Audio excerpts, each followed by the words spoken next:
Pregunta literal vinculada con el trabajo por horas, y si quisiéramos compartir algunas reflexiones sobre este tema particular.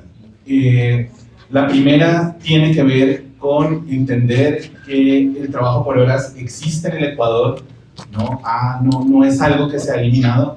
La Constitución establece, digamos, unas condiciones que tratan de evitar la precarización, pero el trabajo existe. Y lo que de alguna manera pretende esta pregunta es formalizar esa ilegalidad existente. Ese es un punto que queremos dejar claro. El segundo punto tiene que ver con la discusión sobre el salario, sobre cuál debe ser el monto del salario por horas y este famoso número de los $3.80 por hora que deberían cubrir de alguna manera las prestaciones sociales básicas.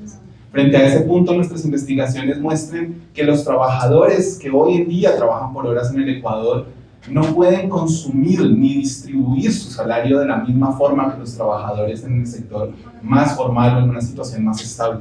Y de esa manera también es una falsedad que el establecimiento simplemente de un número, de un número que debe cumplirse, va a permitir el cumplimiento de esos derechos.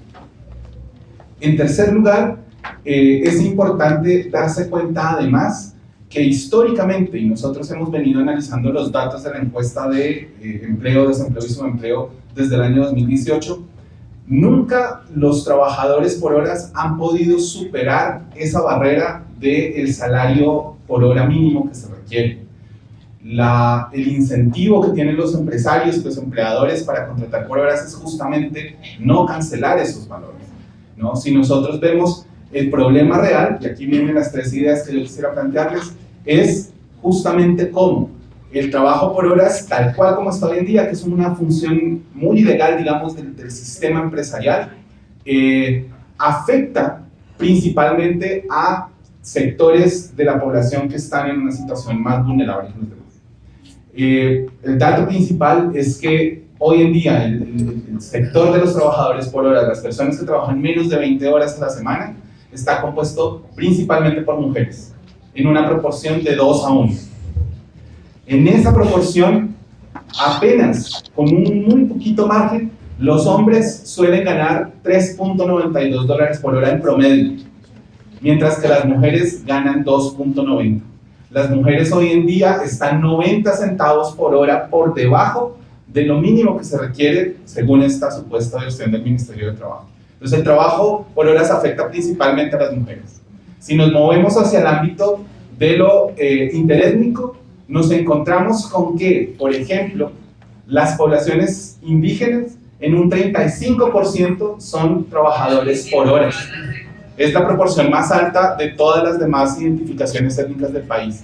Y a pesar de que en promedio 4 de cada 10 indígenas trabajan por horas, su salario es de $2.15 por hora, mientras el de las personas blancas, que se autoidentifican como blancas, de las cuales apenas 1 de cada 5 trabaja por horas, su salario promedio por hora cuando trabajan menos de 20 horas es casi $6.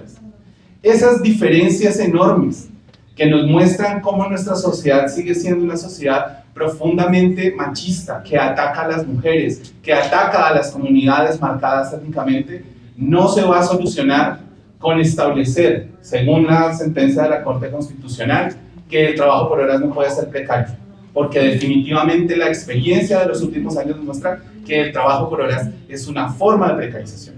Y nuestra postura debe ser que no podemos permitir que a través de una consulta se formalice, se incorpore en la estadística de lo formal lo que es una clara violación y una precarización de la situación de los trabajadores.